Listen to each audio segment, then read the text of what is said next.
Bonjour, bienvenue dans ma cuisine. Aujourd'hui, je vous propose une recette de tendron de veau roulé avec champignons de Paris et Pinot des Charentes. Allez, on y va, vous allez voir, c'est simple comme tout à faire. Pour faire cette recette, il vous faut 4 tendrons de veau roulés, 250 g de champignons de Paris. Vous pouvez constater que je prends des champignons bruns, 20 centilitres de crème semi-épaisse, Pinot des Charentes blanc exclusif Jules Gautret, bien évidemment de la fleur de sel de l'île de Ré et aussi mon 5 baies.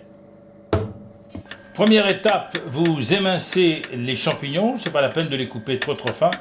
Et nous voici prêts pour la recette.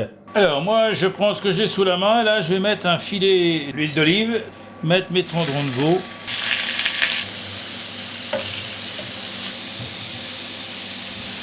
Je remets un peu d'huile d'olive et je mets mes champignons de Paris.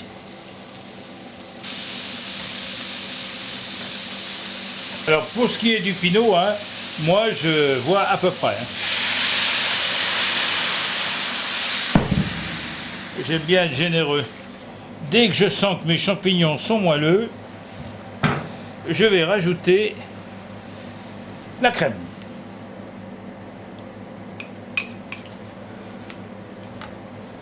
Fleur de sel et 5 baies. J'ai pas besoin de chercher à avoir une sauce très épaisse, et je vais délicatement poser mes tendrons de veau. Ne jamais perdre le jus qui s'est formé. Tout petit peu de fleur de sel. Voilà, il suffit de mettre le couvercle et dans quelques minutes, vous allez pouvoir vous régaler.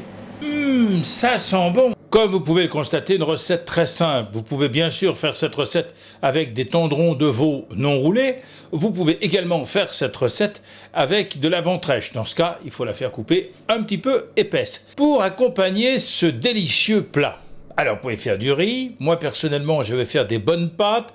Mais vous pouvez également servir à cette saison avec des carottes nouvelles ou peut-être, si vous avez envie, des pommes de terre vapeur de l'île de Ré, puisque vous savez que je les aime bien.